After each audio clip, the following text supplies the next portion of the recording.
Christopher Bernard Wilder became known as the Beauty Queen Killer during a frenzied 1984 spree, where he crisscrossed the U.S., luring young women into his fancy cars and dangling the cliched promise of work as a model if they would just allow him to take their photographs. Some took the bait. Others, he took by force. On a murderous journey that took him from Florida to California and back east again, Wilder abducted and killed at least 9 women, most of whom he violated sexually and sometimes tortured with electrocution before beating, strangling, stabbing, or shooting them. At least 3 young women escaped, one after being left for dead.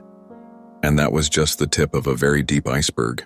For his entire adult life, Wilder fooled everybody, from teachers to psychologists to policemen, says Andrew Byrne, a Sydney-based journalist who in 2019 published The Pretty Girl Killer, an examination of Wilder's suspected and known crimes committed over 2 decades, first in Australia, where he came of age, and then in the US.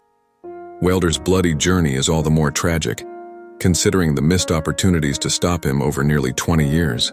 Before that final reign of terror, which had 500 FBI agents hunting him down, there had been run-ins with the law in Australia starting in the early 1960s, along with multiple occasions during the 1970s in Florida, where he had reinvented himself as a playboy real estate investor.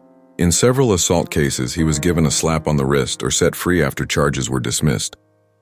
There were interrogation interviews with Wilder after various arrests, and he would hold his hand up straight away, and his story would be that he had a problem and he needed help.